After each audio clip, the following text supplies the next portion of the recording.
clinic from starting in dental implant practice. Dental implants are nowadays every dental clinic is placing dental implants, and you don't want to be behind in the wagon, so you need to start learning how to place a dental implant, and it is very simple, friends. We are going to come up with a series of episodes where you can learn dental implants by watching these series, and it is a very easy process. So I'm going to start taking you through these different parts of implants and parts of the kits that are there. Most of you might be stuck with the names of the parts as well. So we're going to teach you all of that in our series, so stay tuned. I'm Dr. Urvi Shah, and I'm going to be taking you through this process. And Nexus Merodent NMD is sponsoring the event, and so I'm going to tell you about their kits. So let's start, friends. So here we have today I'm going to take you to the universal kit which they have. It has 25 pieces.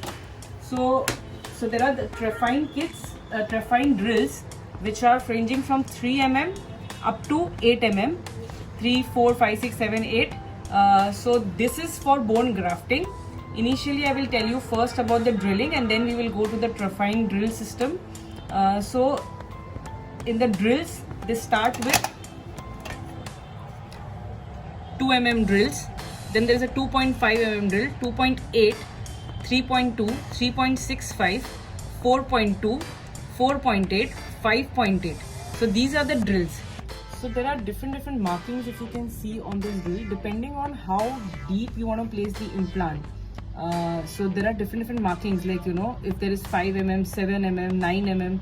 So depending on what what is the size of the implant that you want to place, you will drill it that deep. So again, coming back to the kit, this is a universal kit. So it is not specific to any implant system. Most of the times you will see, the companies will tell you that their kit will be compatible to their system. So here we are coming up with something which is a universal kit. You can place any implant which is there in the market with this kind of a kit, as well as even cases where the bone is less.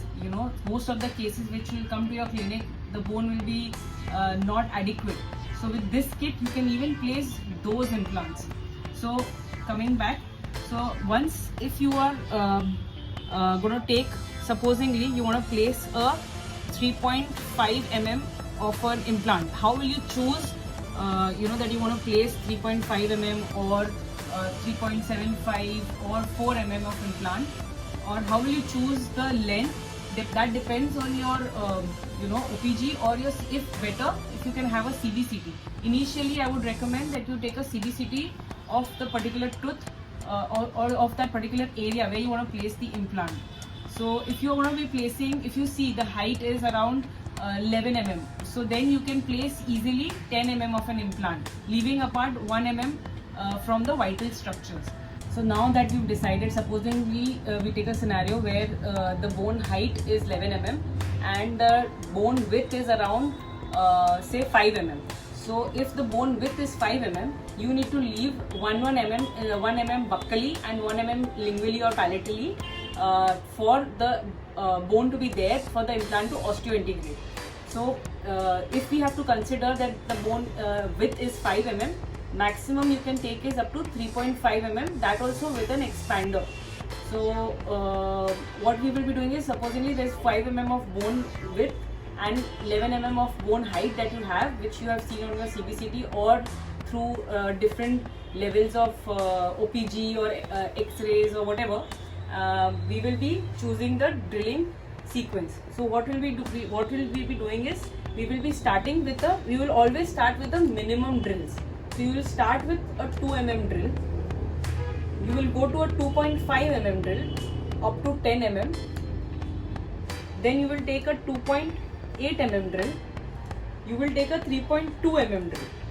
So corresponding to the 3.2 mm drill, you will be placing a 3.5 mm implant. The reason you will be doing that is, you do not want to you want primary stability of the implant. So what you will be doing is, if you drill it up to 3.2 mm, diameter and length up to 10 mm. So in length it will be as per how much length you want to drill, you have to drill it to that level. But in terms of width, you would always want to under drill.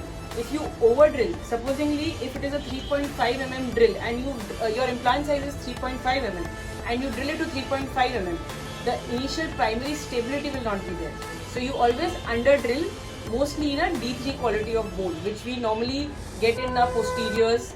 In a anterior, a lower mandible, you will drill it up to 3.5 mm, but other than all the other areas where you find a D3 quality of bone, you will always under drill a little bit. So now that I have chosen that I want to place a 3.5 mm of implant, my last drilling will be up to 3.2 mm. So this is about that. You can always choose if there is 4 mm, 5 mm, whatever is your implant diameter, you will be drilling one size lesser. After that, so this, what is there is, this is if you want to tighten the abutment screw or the cover screw or anything with your implant handpiece, you will use this. Coming to this if you want to tighten the implant after you have placed it, you will use this. This is if you want to use a torque wrench, you will place it and you will use this. This is to put the cover screw or the gingival former or the abutment to tighten that. This is to torque the abutment screw or torque the abutment or cover screw or any of those implant parts. So now what we'll be doing is, rather than just telling you about the kit, let's start showing you the drilling sequence and placing an implant on a dummy mandible. So we're going to start with the drilling. You will always take the midline, leaving the buccal and the palatal.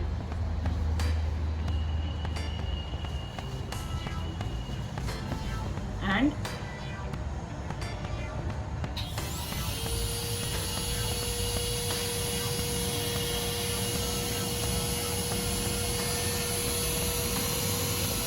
we are drilling up to 10 mm. There are markings, you can easily see it. That's it. At this point of time, keep the drill in patient's mouth and take an X-ray. Also, friends, you have to always understand that do not drill in a different direction. Like, don't go from lingual to buccal or from buccal to lingual. At the end of it, the patient has come to you for a crown and not for your implant. So the implant has to be placed parallel to each tooth or to each implant, and it should be prosthetically viable. So that's why you need to always try and see that your implant is in the 3D position. Subsequently, you will be taking the next drill and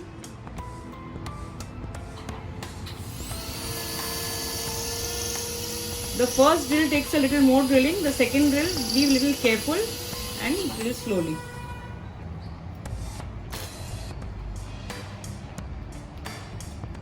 In this patient, we've decided to place a 3.5 mm implant. So right now, this is 2.8 drilling sequence and we will drill to 3.2.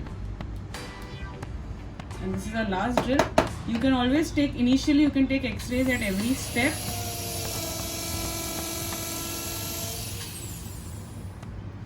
To check your length and to check your stability. Now we will be placing the implant. Our drilling is complete. So you will pick up the implant. Most of the times it comes with a mount. If your implant is without a mount, we have a separate mount in this. You can pick it up with the hand and place it in the patient's mouth. So this is the advantage that you will get when you are placing. So you will place half the implant with this. Then you will take a torque ratchet. This is called a ratchet. This is called the implant driver. So you can see how easily the implant is going inside. You will keep taking a turn and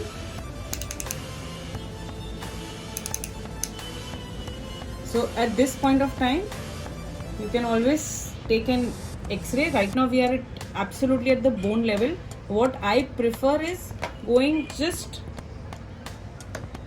a little deeper than that. That's it. Here we've achieved good torque. We are about 0.2 mm below the bone level, and so you can take this cover screw and place it right above the implant, and now you can suture it up. You can see how beautifully there is bone all around the implant and beautifully placed in the center. So this is how we place an implant, very easy. The other parts of the kit now we will go through. Supposingly you have less mm of bone and you want to graft, there are Trufine kits which are available. So you can use from around 3 mm up to say around 8 mm. So supposingly I want to use a 6 mm implant Trufine.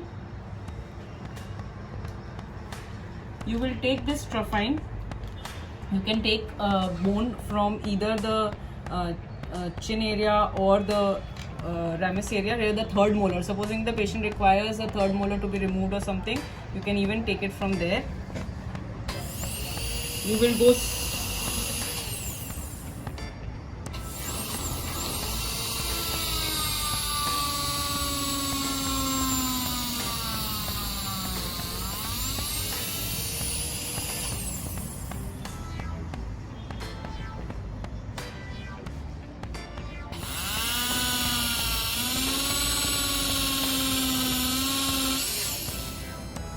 So you can see we've collected enough bone. You can use this bone to graft your implant site. And if you go and buy a bone at, it's very expensive. So these Trufine kits, you can use patient's own bone, and very easy to use. And you can use this for your grafting. You just need to make sure that when you are drilling, there is enough irrigation which is there, so the bone does not necrose, and you can drill between the speed of 800 rpm to up to 1000 rpm, and enough saline irrigation has to be there, and easily you can close the site. And other than that, the other parts which are there of the drills is, if in case you want to, supposedly if there is an abutment over this implant and you want to tighten it or remove it, you can even remove it with this. So this is for tightening the abutment with a torque wrench. You can remove your cover screw, put a gingival former, put the abutment over this and give a crown to the patient. The other advantage to this kit, which I find it very useful, is they also give compression screws, or rather expanders, in cases where I told you that the bone width is less and you want to somehow not use bone grafting or any of these difficult procedures which you're not well versed with. So what you can do is, if you have a minimum of around 4 mm and you have good alveolus bone, you can place this and just expand the bone a little bit with your hand and then place the implant. So what this does is, it beautifully gives you the 5 mm width which you have. You can easily expand it to 6 mm and place your implant of a wider diameter if you wish to, or if 3.5 mm implant you are planning to place, but there is not enough space buccally and lingually, then you can use these compression screws. So with friends, what I realized with this kit, you can actually do bone grafting, you can do your expansions, multiple procedures, place any implant in the market which is there. You don't need to buy a separate kit, even though the implant company will tell you that we are giving you kit free with these number of implants, but what happens is, at the end of it, that kit is charged to you. But why we stuck to one implant system, where you can, with this kit you can use any implant which is available in the market, and with that not just about the kit, but I hope this video helps you, in learning, growing an implant practice. And stay tuned to our channel. We will be coming up with more such videos. And we run a chain of dental clinic, a dental clinic, and where we provide, we also run an academy where we teach all the young upcoming dentists to start their implant practice for free. We come up with a lot of courses, even hands-on on patients. If you all are interested, my number is mentioned in the below, and this is just my way of giving back to the society and to our fellow colleagues, so that everybody can, implants shouldn't be a thing where you don't know anything. A patient walks in and they want an implant, you should be able to come and place it in your own clinic. And it is very simple, my friends. Just stay tuned and you all can all start placing implants. Thank you.